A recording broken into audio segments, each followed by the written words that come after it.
Paris en été, c'est une ville qui brûle doucement sous le soleil. Les pavés retiennent la chaleur du jour, et la Seine, paresseuse, reflète les lumières dorées du crépuscule. Mon nom est Camille, et c'est dans ce décor romantique que commence mon histoire. J'avais récemment emménagé avec mon mari, Antoine, un homme charmant mais parfois maladroit dans ses excès. Nous étions jeunes, insouciants et passionnés, encore dans cette phase d'apprentissage mutuel où chaque instant était une découverte. Chaque regard, chaque effleurement prenait une intensité nouvelle, comme si notre amour n'était qu'une suite d'expériences sensuelles. Ce soir-là, nous assistions à un mariage somptueux dans un château en Île-de-France. Les invités, élégamment vêtus, riaient et dansaient sous les guirlandes lumineuses accrochées aux vieux chênes du domaine. Moi, dans ma robe fluide couleur champagne, légèrement fondue sur le côté, révélant juste ce qu'il faut de ma jambe fine gainée de soie, je me sentais belle, presque irréelle sous les lumières tamisées. Mon père, Étienne, était venu pour l'occasion, et je n'avais pas vu son sourire depuis trop longtemps. Grand, charismatique, avec son costume bleu nuit parfaitement ajusté, il attirait naturellement les regards. Il avait cet air noble et mystérieux qui fascinait toujours ceux qui l'entouraient. La fête battait son plein, le champagne coulait à flots, et Antoine, emporté par l'euphorie, enchaînait les vers sans prudence.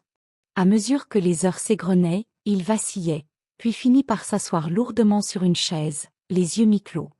Il fallait que je le ramène à notre chambre avant qu'il ne s'effondre.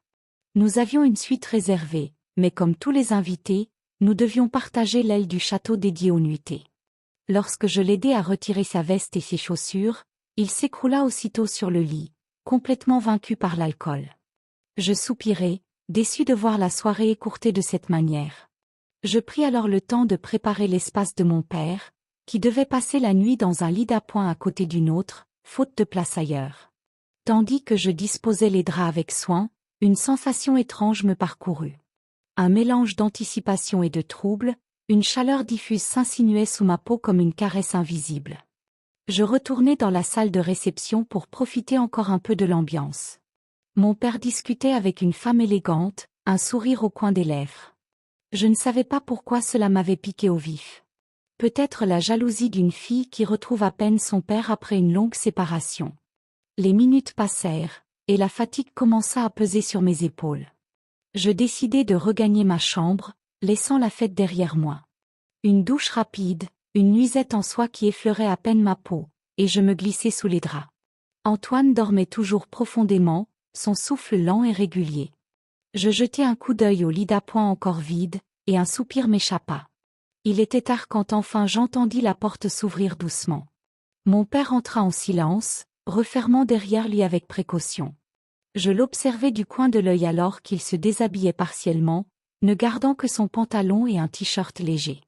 La lumière tamisée du couloir projetait son ombre sur le mur. Il s'installa sur le matelas avec un soupir satisfait, prenant son téléphone en main avant d'éteindre la lampe de chevet. Le silence s'étendit entre nous, seulement interrompu par le bruit lointain de la fête qui s'éteignait peu à peu dehors. Je fermai les yeux, essayant de calmer cette étrange sensation qui montait en moi. L'adrénaline, l'excitation d'une proximité nouvelle et interdite. Il y avait quelque chose d'indéfinissable dans l'air, quelque chose qui me faisait frissonner sous mes draps de satin. La nuit était encore longue. Les derniers échos de la fête. Je me retournais sous mes draps, incapable de trouver le sommeil.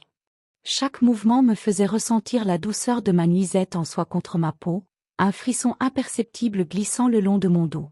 Je savais que mon père était là, à quelques mètres, et pourtant, une étrange tension flottait dans l'air, diffuse et envoûtante. Allongé sur le côté, j'entendais son souffle régulier, sa présence rassurante et pourtant déconcertante. J'étais partagé entre la sérénité et une nervosité subtile que je n'arrivais pas à dissiper. Mon regard dériva vers la fenêtre, où la lune projetait un halo argenté sur les rideaux fins. Un léger bruit attira mon attention. Étienne bougea dans son lit, ses draps froissés par son corps robuste. Il semblait agité, peut-être troublé par ses propres pensées. Je fermai les yeux un instant, espérant que le sommeil m'emporterait, mais une force invisible me maintenait éveillé. « Tu dors, Camille ?» Sa voix grave perça le silence, douce et pourtant vibrante d'une émotion indéfinissable. Je pris une inspiration, hésitante, puis répondit d'un souffle. Pas encore. Un silence suspendu suivit, comme si le temps lui-même retenait son souffle. Puis, avec une lenteur étudiée, il se leva, ses pas à peine audibles sur le parquet. Je sentis l'air se déplacer lorsqu'il s'approcha de la fenêtre. Son ombre s'allongea sur le mur, déformée par la lumière de la lune. « C'est une belle nuit », murmura-t-il, sa voix caressant l'obscurité. Je me redressai légèrement, appuyé sur mes coudes, pour l'observer. Son profil était sculptural, un mélange de force et de douceur que j'avais toujours admiré. Son regard était perdu au-delà des vitres, fixant un point invisible. Je me mordis doucement la lèvre, troublé par une sensation nouvelle, indéfinissable mais puissante. « Tu sembles pensif, » dis-je doucement. Il tourna la tête vers moi, un sourire fugace aux lèvres. Il y avait quelque chose d'insondable dans son regard, une lueur que je ne lui connaissais pas. « C'est étrange d'être ici avec toi après tant d'années. J'ai l'impression que le temps s'est figé, et pourtant, tant de choses ont changé. » Je baissai les yeux, jouant distraitement avec un pli de ma nuisette. La sensation du tissu entre mes doigts me ramenait à la réalité, à la chaleur du moment, à cette tension qui ne cessait de s'épaissir autour de nous. « Tu m'as manqué », soufflai-je. Il ne répondit pas immédiatement. Je sentis plus que je ne vis son regard glisser sur moi, effleurant ma peau comme une caresse invisible. Une bouffée de chaleur me submergea, incontrôlable. Ce n'était pas simplement l'émotion des retrouvailles, c'était quelque chose de plus profond, de plus troublant. Étienne s'approcha, lentement, presque prudemment. Mon cœur battait à un rythme désordonné, résonnant dans mes tempes. Il s'arrêta juste devant moi, sa main frôlant le dossier de la chaise près du lit. La lueur pâle de la lune dessinait les contours de son visage, accentuant la courbe de sa mâchoire, la profondeur de son regard. « Tu es magnifique ce soir, Camille », murmura-t-il enfin. Un frisson me parcourut l'échine. Ces mots étaient simples, mais chargés d'une intensité qui me laissa sans voix. Je ne savais pas quoi répondre, je ne savais même pas si je voulais répondre. Tout ce que je savais, c'est que cette nuit était différente de toutes les autres. Et qu'elle ne faisait que commencer. La nuit s'étirait toujours, tissant un voile d'intimité irréel autour de nous. Le silence n'était brisé que par le bruissement léger des draps lorsque je bougeais imperceptiblement, captant chaque infime vibration de l'atmosphère. Étienne était toujours là, tout près, son regard posé sur moi avec une intensité indéchiffrable. Je ne savais pas quoi faire de cette énergie brûlante qui circulait entre nous, un courant d'électricité silencieux qui me clouait sur place autant qu'il me donnait envie d'y succomber. L'air était plus lourd, chargé de quelque chose d'impalpable mais bien réel. « Camille ». Sa voix était à peine un souffle, un murmure presque craintif. Je sentis mon ventre se contracter sous l'effet de ce simple mot, mon prénom sur ses lèvres prenant une dimension nouvelle. J'osai lever les yeux vers lui, cherchant une réponse dans l'abîme de son regard. Il hésitait. Je le sentais. L'ombre d'un combat intérieur dansait sur ses traits. « Il est tard », dis-je finalement, plus pour briser la tension que par réel besoin de parler. Il acquiesça doucement, sans me quitter des yeux. Mais il ne bougea pas. Ma respiration se fit plus courte alors que je me redressai légèrement, prenant conscience du tissu fin de ma nuisette qui glissait contre ma peau nue. Le mouvement, si naturel en apparence, me parut soudain infiniment chargé d'une sensualité qui me dépassait. « Tu devrais dormir », ajoutai-je dans un souffle. Il laissa échapper un sourire à peine perceptible. « Toi aussi, Camille ». J'avalai difficilement ma salive. Je voulais détourner le regard, briser cet instant avant qu'il ne bascule, mais quelque chose m'en empêchait. Son regard était une invitation muette, une énigme dont je ne pouvais me détacher. Puis, avec une lenteur infinie, il tendit la main, effleurant ma joue du bout des doigts. Un simple contact, mais qui déclencha en moi un raz-de-marée. Je fermai les yeux un instant, cherchant à reprendre mon souffle. Mais c'était inutile. Cette nuit avait déjà tracé son propre destin, et je n'étais plus maîtresse de rien. Lorsqu'il se recula enfin, une lueur indéchiffrable dans les yeux, je sus que rien ne serait plus comme avant. La frontière venait d'être franchie. Le silence s'étendait entre nous, chargé de 1000 pensées que ni lui ni moi n'osions exprimer. La lune projetait une lueur argentée à travers les rideaux, découpant nos silhouettes dans un clair-obscur intime.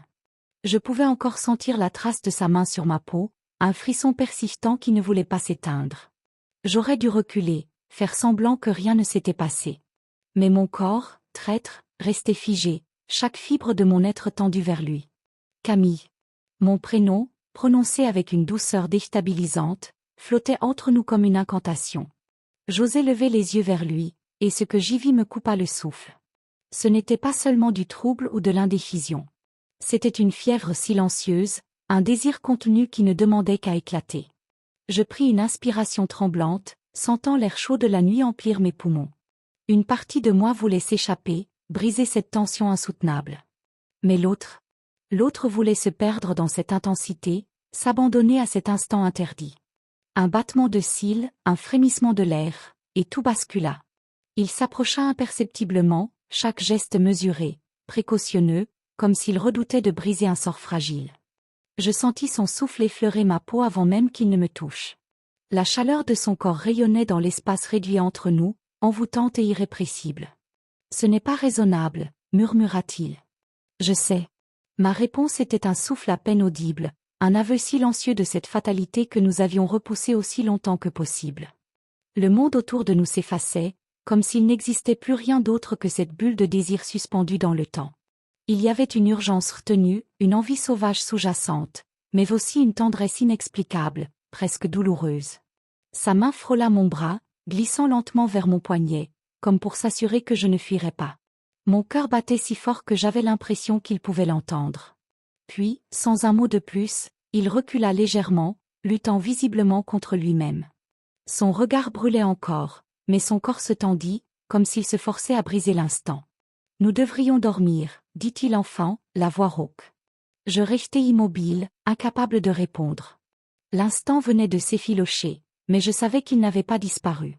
Il restait suspendu, latent, prêt à renaître à la moindre étincelle. Je me rallongeai lentement, la peau encore frémissante. Lui aussi, s'installa sur son matelas, mais je savais que, comme moi, il ne dormirait pas cette nuit. La frontière était franchie, et il n'y avait plus de retour en arrière. L'aube se levait lentement sur le domaine, baignant la chambre d'une lumière douce et dorée. Loin d'apaiser l'atmosphère, elle révélait ce que la nuit avait laissé en suspens. Je n'avais pas fermé l'œil. Pas plus qu'Étienne, dont le souffle lent et contrôlé trahissait l'éveil. Allongé sur le côté, je fixais le plafond, sentant encore la tension de la veille peser sur mon corps. Mon esprit était embrouillé, tiraillé entre la raison et l'ombre du frisson qui me hantait encore. J'avais l'impression d'avoir goûté à quelque chose d'interdit, d'en avoir ressenti l'essence sans en franchir pleinement le seuil. Et cette sensation était aussi enivrante que frustrante. Je perçus un mouvement près de moi. Étienne s'était levé et marchait vers la fenêtre. Dans la lumière du matin, son corps paraissait plus sculptural encore, comme une statue antique prenant vie sous mes yeux. Il ouvrit légèrement le rideau, laissant entrer une brise fraîche qui souleva imperceptiblement le tissu de ma nuisette. Un frisson parcourut ma peau. Il ne parla pas tout de suite. Il semblait perdu dans ses pensées, le regard fixé sur l'horizon. Peut-être espérait-il que l'éclat du jour dissipe les ombres de la nuit. « Il faut que je parte bientôt », murmura-t-il enfin. Mon cœur se serra. Une réaction absurde, irrationnelle, mais bien réelle. Je ne voulais pas qu'il parte. Pas comme ça. Pas maintenant. Déjà ? Il tourna lentement la tête vers moi, son regard indéchiffrable. Camille. Il y avait tant de choses dans ce simple murmure. Un regret, une lutte intérieure, une tendresse contenue. Et peut-être autre chose. Quelque chose que nous n'osions pas nommer. Je me redressai sur le lit, mon corps encore enveloppé de la chaleur du sommeil, mais mon esprit alerte. Mon regard ne quittait pas le sien, tentant d'y lire ce qu'il ne disait pas. Hier soir. Je laissai ma phrase en suspens, attendant qu'il la termine pour moi. Mais il ne le fit pas. À la place, il détourna les yeux, esquissant un sourire léger, presque triste. Hier soir ne devrait pas se répéter. Un silence pesant s'installa. C'était une affirmation autant qu'un aveu. Il voulait y croire, tout comme moi je voulais croire le contraire. Je pris une profonde inspiration avant de me lever à mon tour. Mes pieds nus effleurèrent le sol frais, et en quelques pas, je me retrouvai face à lui. Assez près pour sentir la chaleur de son corps, assez loin pour ne pas franchir l'invisible barrière qui nous séparait encore. « Et si je ne suis pas d'accord » soufflai-je, ma voix à peine plus forte qu'un murmure. Il ne bougea pas, mais je vis ses mâchoires se serrer légèrement. Son regard se perdit un instant sur mes lèvres, puis remonta lentement vers mes yeux. L'air était saturé d'une tension si puissante qu'elle semblait presque tangible. Il inspira profondément avant de reculer d'un pas. Puis un deuxième. Et enfin, Il se détourna complètement. Il vaut mieux ainsi, dit-il avant de se diriger vers sa valise. Je restai figé, incapable de bouger, de parler. Je voulais l'arrêter, lui dire qu'il se trompait. Mais les mots restèrent bloqués dans ma gorge. Quelques minutes plus tard, il était prêt. Il se tenait devant la porte, prêt à partir. Juste avant de sortir, il se retourna une dernière fois. « Prends soin de toi, Camille. » Puis il disparut. Et avec lui, la nuit et tous ses secrets.